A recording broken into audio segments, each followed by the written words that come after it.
Limited. The time by Caracris is 6 p.m. and this is CBX Business News. The business news headlines are brought to you by QMax Wealth Management, making more possible.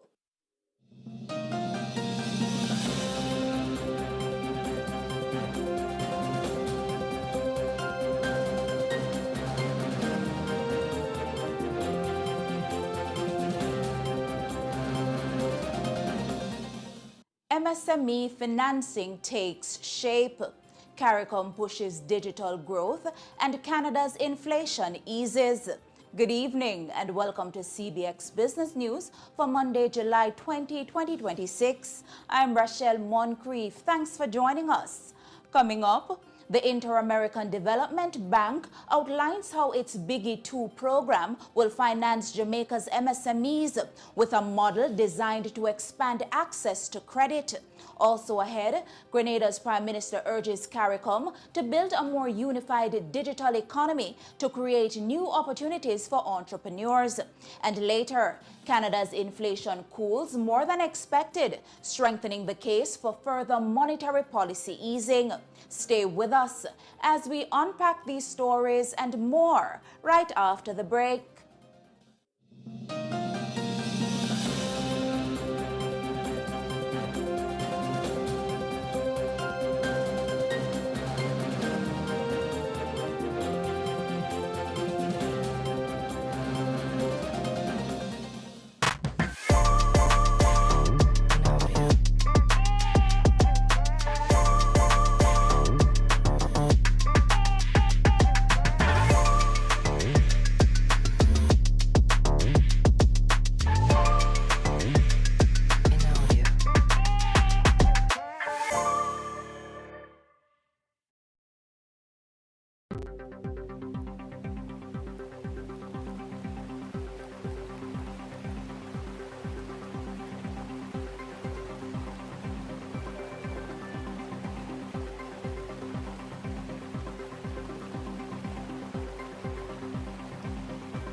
The local news is brought to you by Derrimon Trading, better from the start. The Development Bank of Jamaica, facilitating economic growth and development. Caribbean Flavors and Fragrances, tease the senses, and Pulse Investments.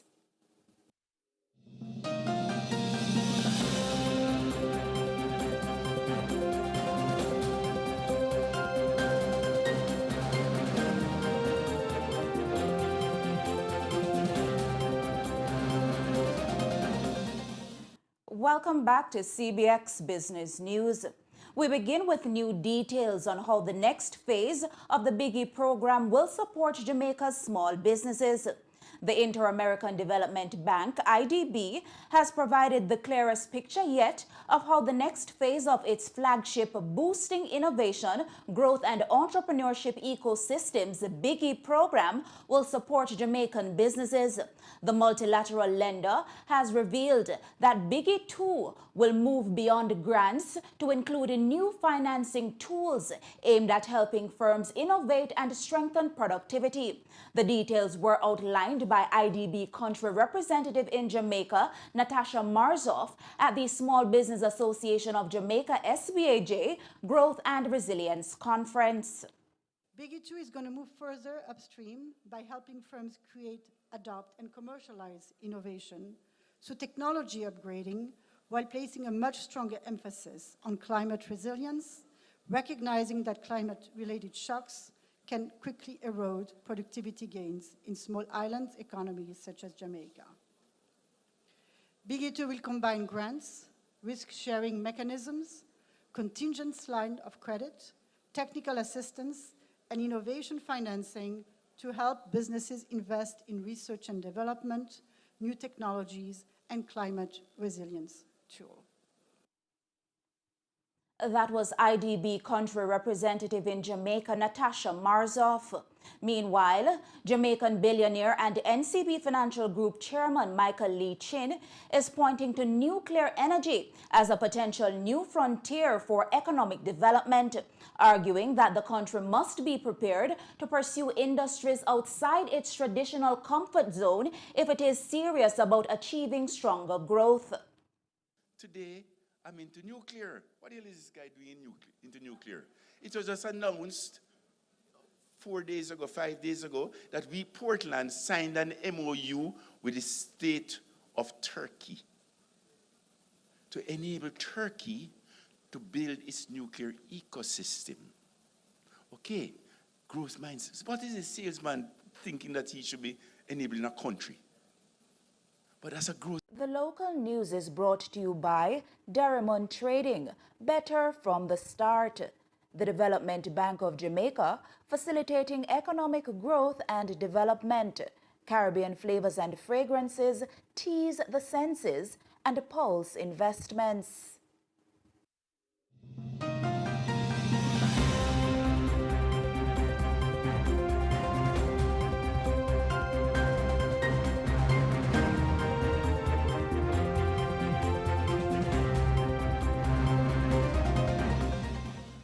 Welcome back to CBX Business News.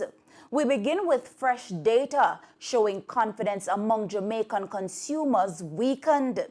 Jamaican consumers grew more cautious about the economy during the second quarter of 2026 as confidence weakened amid softer views on business conditions and employment prospects.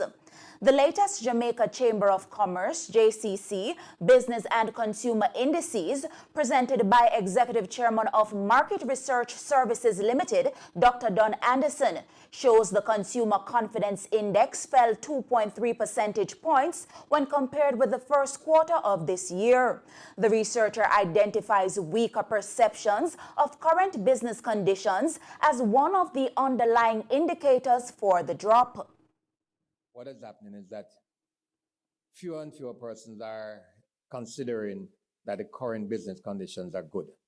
So we moved from 22.4% in the second quarter of 2025 to 16.8% in the first quarter of 2026, down even further to 16.2% in the second quarter. So consumers are becoming, cautious, conscious of challenges, wary of what's happening down the road, and what we find is that they have a less positive view of current business conditions. Anderson also notes fewer consumers believe jobs are readily available. In the second quarter of 2025, 14.9% felt that jobs are plentiful, which was a pretty high number compared to the pattern over the previous years. That fell to 8.2% in the first quarter of 2026. Well, we had Melissa intervening in October, and lots of people across the island, even though we were heavily impacted in a couple to the west of the island. But it was a nationally felt impact. That fell to 43.4%. Happily, 8.2% in the first quarter of 2026. We're talking about those who feel that jobs are plentiful. And that fell even further to 7.8% in the second quarter of 2026. The survey also found that consumers have become less optimistic about the economy's outlook over the next 12 months. 40.7% in quarter two of 2025 felt things were going to get better. That fell to 37.2% in the first quarter of 2026, and even further to 33.5% in the second quarter of 2026. So again, these are the factors contributing, influencing consumer confidence. Meanwhile, business confidence in Jamaica is strengthening again. According to Anderson, companies are reporting improved profitability and a growing willingness to invest, even as the economy continues to recover from Hurricane Melissa. There has been a slight increase in business confidence. 2.3% increase in business confidence, quarter two over quarter one. But we'll recognize from the next chart that even though there has been an increase in business confidence in the second quarter, business confidence is still lagging behind 25 and beyond. He says while business confidence has improved, the index remains below pre-hurricane levels. So far, for 2026, first 2 quarters, understandably, Melissa in October, severe impact on businesses, business confidence at the moment, year to date, first and second quarter combined, is 125.8 index compared to 136. So we were seeing a kind of even flow from 2022 post-COVID, 137, 139, 139, 136. So we're saying, you know, that's a kind of normal. Post-Melissa, business confidence was down. So whereas we see an increase in business confidence in the second quarter over the first quarter, again, we're nowhere back to where we were prior to Melissa. That was Executive Chairman of Market Research Services Limited, Dr. Don Anderson. The government has confirmed that Jamaica's revised micro, small and medium-sized enterprise MSME policy will be finalized and launched later this year. Speaking at the Small Business Association of Jamaica SBAJ Growth and Resilience Conference, Permanent Secretary in the Ministry of Industry, Investment and Commerce, Sancia Bennett Templar, outlined a new strategy to strengthen the sector. The Ministry of Industry, Investment and Commerce is taking an integrated approach to MSME development.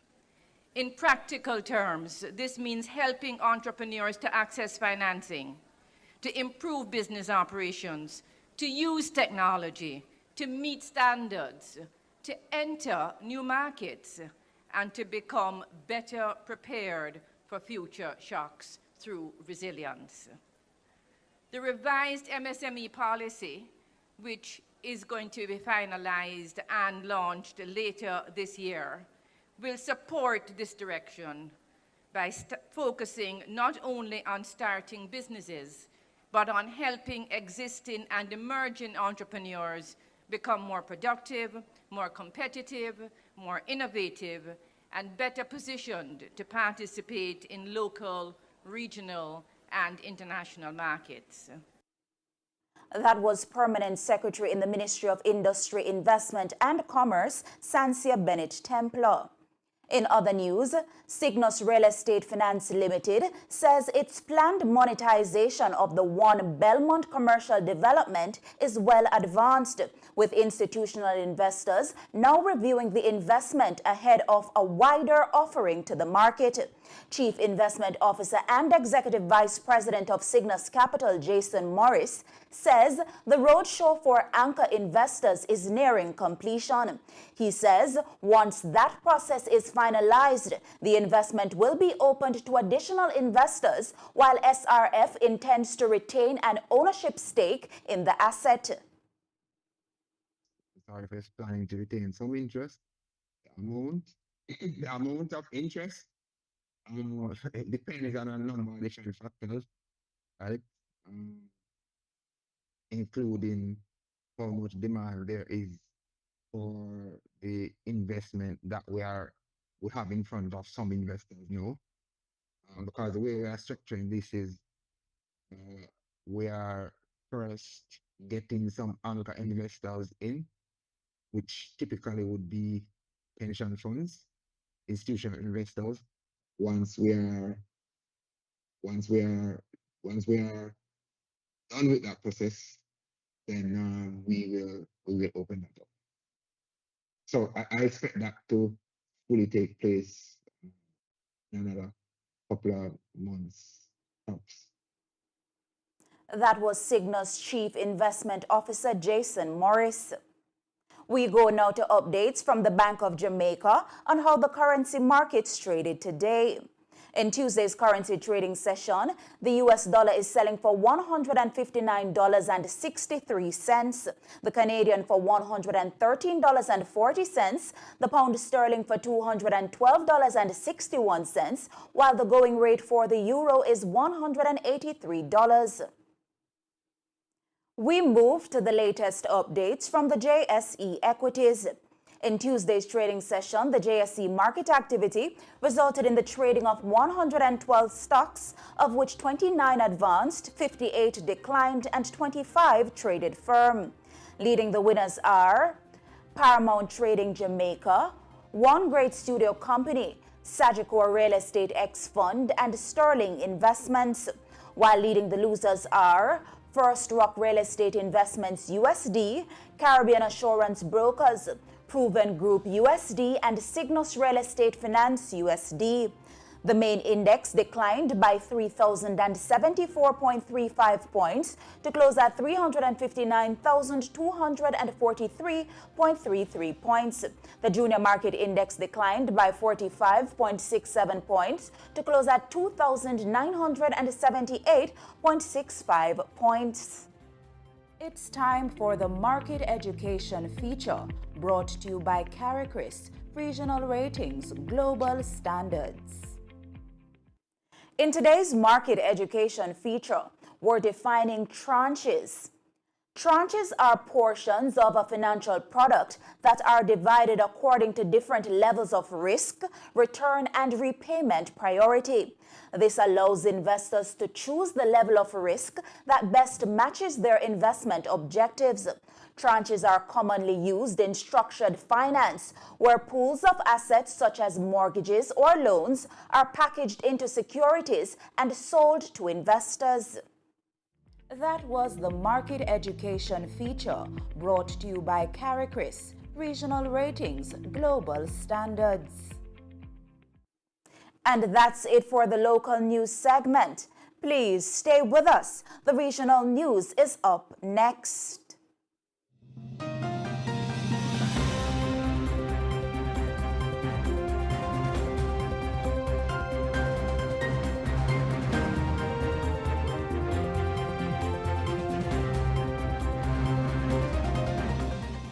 Local news is brought to you by Derrimon Trading, better from the start.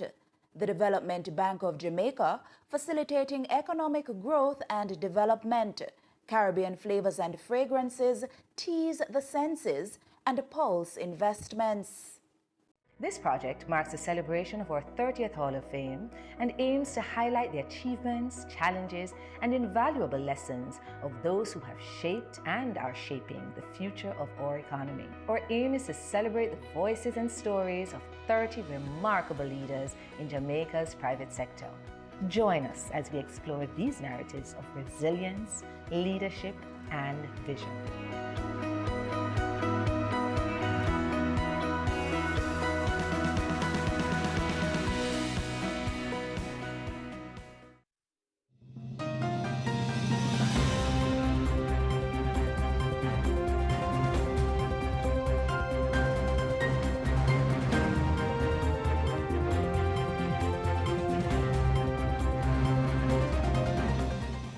Welcome back. And now for the regional business news. Anguilla has moved into the legislative phase of establishing a sovereign wealth fund as the government seeks to convert strong current revenues into long-term national wealth. Speaking during a press conference on Monday, Premier and Finance Minister Cora Richardson Hodge says the government is drafting the legal framework for the state-owned investment fund with technical support from the International Monetary Fund, IMF. She adds the fund will allow Anguilla to save and invest a portion of government revenues, particularly income generated by the country's .ai domain. So we've now moved from the institutional design into the legislative drafting phase. The IMF has commenced working remotely with the government to translate the policy and institutional guidance into a strong legislative framework for Anguilla.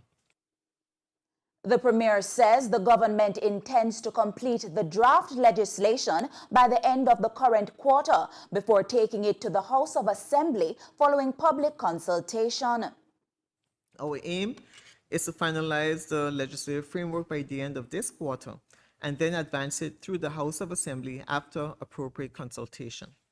We are determined to get it right, not only for the present generation, but for generations of Anguillians who will follow us. The revenues available to Anguilla today present an extraordinary opportunity Our responsibility is to ensure that this moment of opportunity becomes a permanent source of strength, resilience, and prosperity for our island. That was Anguilla's Premier and Finance Minister Cora Richardson Hodge. Guyana is considering zero-interest loans for small businesses through its proposed development bank as the government seeks to expand access to credit in indigenous and hinterland communities. Speaking during an interactive session on Monday, Vice President Dr. Bharat Jagdeo says the government is exploring how the proposed bank can provide greater access to traditional financing because communal village lands cannot be pledged as collateral. In our manifesto, we said we're establishing a development bank. This development bank would be making zero interest rate loans to people without collateral, and so many of you have a problem with accessing loans because you can't use the village land as your collateral. You can't use, it's communal land. So you can't go and borrow from the formal bank because the village land can't be pledged. So this bank would allow us to do that.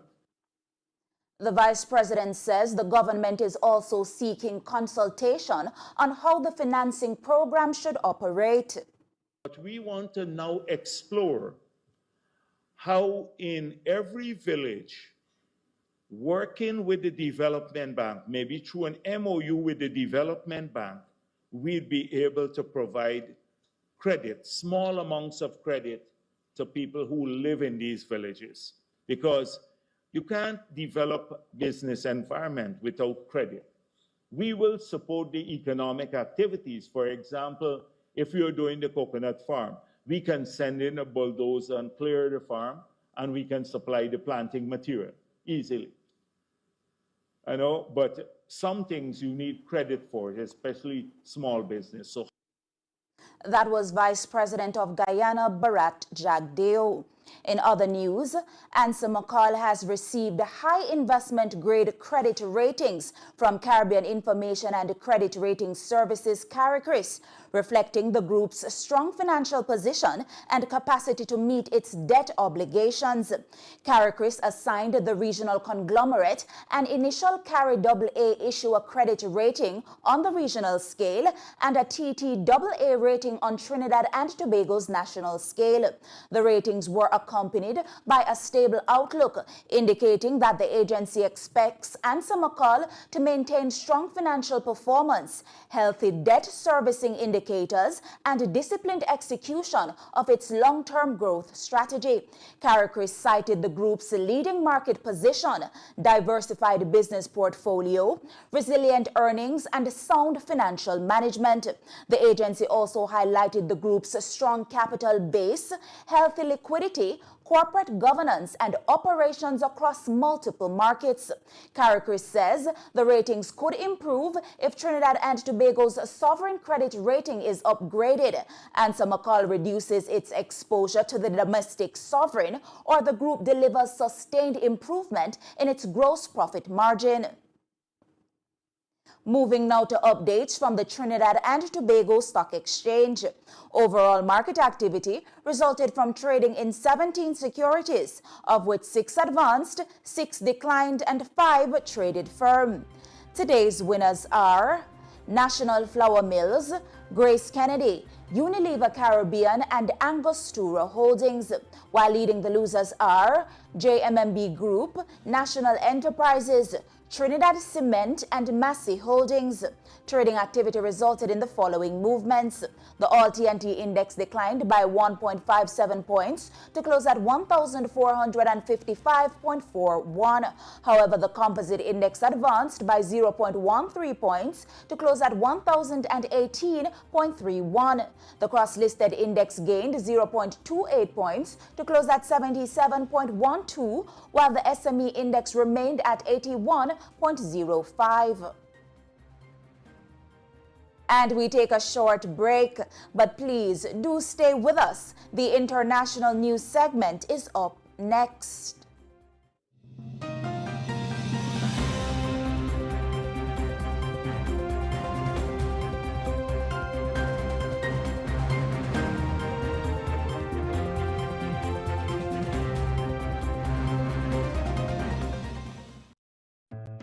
get it. We get the big contract. 50,000 units a month for 3 years. Great. Won't need help.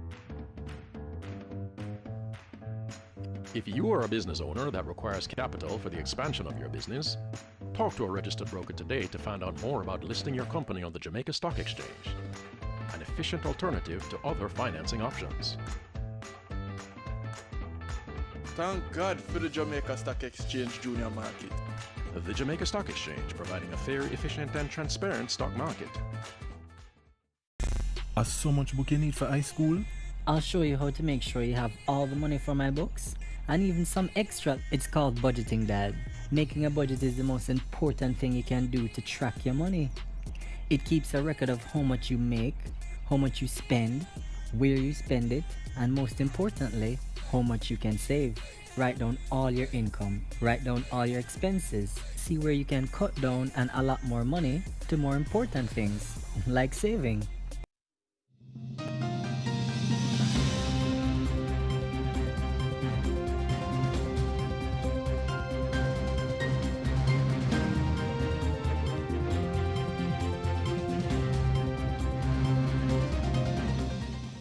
Welcome back. In international news, financial institutions are increasingly using customers' financial health as a business metric as advances in data analytics reshape how financial institutions design products and measure long-term success. Speaking on a next-gen financial inclusion panel at the Federal Reserve's Financial Inclusion Conference, Vice President for Research and Insights at the Financial Health Network, Taylor Nelms, says banks and credit unions are increasingly using sophisticated analytical tools to identify patterns in customer behavior and develop products tailored to individual financial needs. I think it's a mix of data and strategy. Institutions now, and we heard this earlier in our conversations about AI, but even without AI, institutions have far richer transactional and behavioral data than they did even 5 years ago, alongside more sophisticated analytical tools to make sense of it. And I think that that's just opened the door to the ability to measure financial health more continuously and more holistically. That was Vice President for Research and Insights at the Financial Health Network, Taylor Nelms. Still at the Federal Reserve Conference, financial institutions are increasingly finding that investing in customers' financial well-being is also strengthening their own long-term business performance. Director of Community Impact and Development at Right Pat Credit Union, Ivy Glover, says helping customers improve their financial health has become a competitive advantage for banks and credit unions. She highlights partnerships among financial institutions, non-profit organizations, and financial technology companies as increasingly important as the industry shifts from selling individual products to helping customers achieve broader financial goals. First, the bottom line is they do generate those opportunities, right? But on the other side, what we have seen as we've leveraged the financial health scoring and surveying at the local level and then used that for financial coaching and educational opportunities, we have seen that our educated and engaged members are stickier members.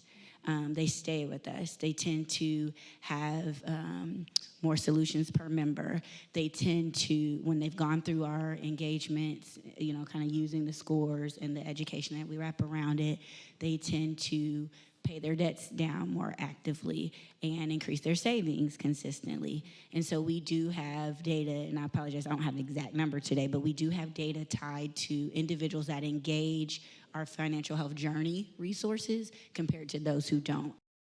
That was Director of Community Impact and Development at Right Pat Credit Union, Ivy Glover. Turning now to monetary policy.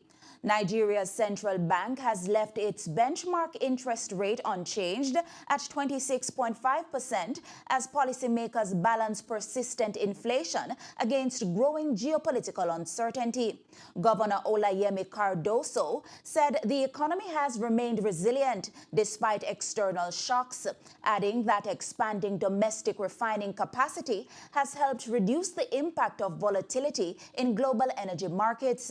He says Keeping the policy rate unchanged will give the Monetary Policy Committee more time to assess incoming economic data before determining its next move.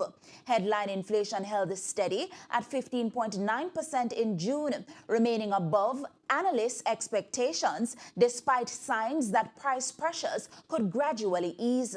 The central bank expects inflation to moderate over the medium term, supported by the relative stability of the naira and the delayed effects of earlier monetary tightening. Despite holding rates steady, policymakers say they remain prepared to tighten monetary policy if worsening geopolitical tensions create renewed inflationary or financial stability risks. And that's it for the international segment of the newscast. The news recap is coming up on the other side of the break.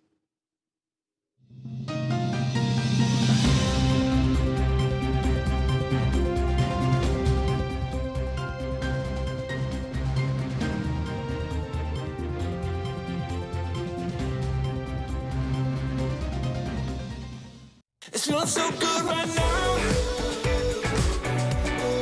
Feeling so good right now. Yeah, yeah. It's feeling so good right now. Feeling so good right now. Yeah, yeah. It's feeling so good right now. Don't ever, ever, ever wanna calm down. No, no, no. Yeah, yeah.